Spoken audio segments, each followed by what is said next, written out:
Salam, hörmətli izləyicilər. Mən Hürüş Mustafa Seyidzadə. İstədim sizin bayramınızı təbrik edim və bayram münasibətilə bir-iki xoş xəbər sizə çatdım, hörmətli izləyicilər. Əgər kiməsə maraqlıdırsa, uşaqlar 120 manat müavinəti hansı halda abiyə və hansı uşaqlar verir? Videonun sonuna qədər izləyin, bu barədə məlumat verəcəm.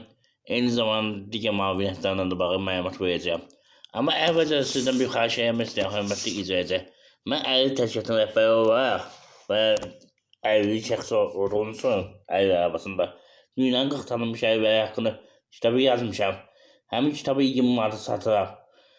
Kart nömrəndə, telefon nömrəndə videonun izahı yerində YouTube kanalı var. Eyni zamanda short bölməsində istənilən videonun üzərində var. Əlaqə saxlaya bilərsiniz. Bu motivasiya kitabıdır, hörmətli izləyicilər. Və yəni keçən mövzuya. Hansı uşaqlar müavinət sahibi və nə qədər? Şəxs xəbər ondan ibarətdir ki, müddətli hərbi xidmətdə olan yoldaşların uşaqlar müavinət sahibi. Yəni əskər getmiş şəxsin uşaqlarına 120 manat müavinət verir. Amma müəyyən şərtlərlə. Şərt ondan ibarətdir ki, yalnız hərbi xidmətdə olduğu müddətdə verir və müəyyən səhətlər olmalıdır. İndi o səhətlər barədə məlumat verəcəm. Deməli, hörmətli izləyicilər, uşağın valideynin yəqin ki, anası müraciət edəcək, atası əskərlikdə olduğu zaman anasının şəxsiyyət vəsiqəsi, uşağın doğum haqqında şəhadətnamə, uşağın şəxsiyyət vəsiqəsi, bir də hərbi səfərbərlik idarəsindən arayış almalısınız ki, həqiqətən uşaq atası hərbi xidmətdədir, hörmətli izləyicilər. Bununla siz belə deyək, əyrin təyin olunmuş mərkəzlərinə müraciət edə bilərsiniz, sosial müdafiə mərkəzlərinə müraciət edə bilərsiniz. Yəni, belə deyək, dost xidmətinə müraciət edə bilərsiniz. Eyni zamanda Sosial Müdafiə Nazirliyinin çağrı mərkəzi 142 çağrı mərkəzinə zəng edib ətraflı məlumat ala bilərsiniz, hörmətli izləyicilər. Yəni, ancaq müddətli hərbi xidmətdə olduğu əskər və belə deyək, uşaqlarına aiddir. Bunun say məhdudiyyəti yoxdur. Yəni, neçə də uşaq olursa, 1 dənə, 2 dənə, 3 dənə, 5 dənə, neçə də uşaq olursa, hər uşağa 120 manat verir, hörmətli izləyicilər. Onun əlavə qeyd edin ki, əgər qanundan xəbərsiz olmuşsa, hərbi xidmətdə olmuşsa, amma sizə müraciət edib ala bilərsiniz, hörmətli izləyicilər. Nəzərə alın. Bundan əlavə, Cənab Prezidentin 23 dekabr verdiyi sərəncama əsasən Nazirlər Kabineti, Sosial Müdafiə Nazirliyi və digər qurumlar təklifə hazırlanmalıdır ki, insanlar hansı müavinətlər verilsin. İndi artıq mart ayının 20-si bu 3 ay tamam olacaq. Yəqin ki, mən belə başa düşürəm, aprel ayında artıq bilinəcək ki, kimə nə qədər müavinət verilsin. Ümumiyyətlə qeyd edin ki, mən video hazır etmişəm. Uşaqlarla bağlı müavinət növbəsi çoxdur. 17 növü var müavinətin. Yəni, belə deyək, sosial yardım alan uşaqlara 1 yaşına qədər ayrıca bir müavinəti var. Valideynindən itirmiş uşaqlara bir ayrıca müavinəti var. Bir sözlə 17 müavinət növü var, hörmətli izləyicilər. Hətta sosial yardımdan bağlı məlumat vermişdim ki, bilirsiniz ki, bir çox şəxslər deyirlər ki, aliment alması ondan sonra sosial yardım verir.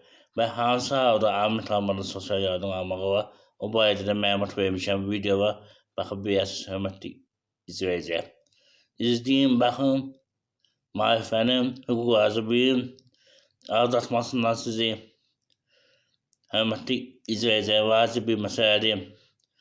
Mənim kanalımda shortla müqedə 1300-dən yuxarı videolara baxın, öyrənin, müavinətlərdir, vəsaidir, əməkçinin bölgəsidir, alimentdir və digər məsələlərdir, hörmətli izləyicilər. Nəzərə alın. Və bir neçə müraciəti nəzərinizə çatdırmaq istəyirəm. Müracaatım bir ondan ibaret ki, hörmətli icraçı. Fərdi qaydada məsləhət almaq üçün mənim telefonumu həm videonun uzaq yerində YouTube kanalına qeyd olunub. YouTube kanalına abunə olan şəxslər üçün telefonla hüquq məsləhətin verilməsi 10 manatdır. Bundan əlavə ərizələri yazıb e-mail, WhatsApp ünvanına göndərirəm. Hörmətli icraçı, sizdən xahiş edən ki, nə sualınız varsa səslə WhatsApp-a göndərin. Zəng eləməyin. Bəzi mən başqa yerdə olam, cavab verə bilmirəm. Ona görə kimin nə sualı varsa WhatsApp-a göndərsin səsinə. Baxın, cavab verəcəm. Oxumağa da bir də görürsünüz, vaxt olmur, ona görə. Amma başqa iş gördüyünüz zaman səsə qulaq asıb fikir bildirə bilirəm. Ona görə səslə göndərin. Hörmətli icraçı, zəhmət olmasa. Bundan əlavə qeyd edin ki, mən belə qeyd edin, özünün əyri olan şəxsəm, əyri arabasındayım. İstəyən bir yer götürün, orada həm güzəştli hüquqi yardım göstərin, həm əyri dostlarımın əl işini satın. Ona görə belə deyək, Ramazan bayramı ərəfəsində bir xeyriyyə aksiyası edəcəyəm. Aksiyaya qoşulmaq istəyən şəxslər kanala abunə olsunlar. Sizdən də xahiş edən ki, videonu bəyənin, qoy hamı bilsin, hörmətli icraçı. Vacib məsələdir. Hər bir vətəndaşda bir manat kampaniyası. Bunu edək, imkan daxilində kömək edək. Yoxsa diktatlar bir də görsün, müəyyən adamlar söyür və müəyyən adamlar yemək yiyir və müəyyən adamlar mənə bir tərbiyəsizlik edir və kiməsə ödəniş edir, hədiyyələr atırlar. Amma biz burada xeyriyyə aksiyası eləmişdik, zəifdir, insandan baxmır. Dəhşətdir. Ona görə sizin hamımızdan xahiş edirəm ki, videonu bəyənin, paylaşın imkan daxilində. YouTube qaydalarına görə əgər siz bir də bəyənməyirsiniz, ən azından 7-8 nəfər gəlib satacaq. Onu da deyin ki, artıq 2 gündür mənim YouTube kanalım monetizasiya olub. Hər baxışa görə, daha düzgün 1000 baxışa görə mənə müəyyən ödəniş gəlməlidir. Bir gün göstərib ki, düzdür, bir mən necə çıxaracaq, nə olacaq ki, mən maraqlısı izləsin. Göstərib ki, 6 sent var. Qaydalara görə 100 dolar olsun ki, sonra çıxarda bilim. Hörmətli icraçı. Əgər maraqlanırsınızsa sona qədər izləyin. Bu barədə də video çəkərəm ki, YouTube'da pul necə qazanmaq olur və necə çıxarmaq olur, bütün şərtləri qeyd edərəm. Əgər maraqlıdırsa izləyin. Hörmətli icraçı. Siz də bilin, mən də bilin. Bir sözlə. Əgər maraqlıdırsa. Bu videoya belə deyək, 1500 bəyənmə gəlsə, hörmətli icraçı, etəcəyəm. Diqqətinizi görə çox sağ olun, abunə olmağı unutmayın. Minnətdaram ki, məni izləyirsiniz. Bir daha bayramımız mübarək, hörmətli icraçı. Sizə yeni nailiyyətlər arzu edirəm. Diqqətinizi görə sağ olun. Sağ olun.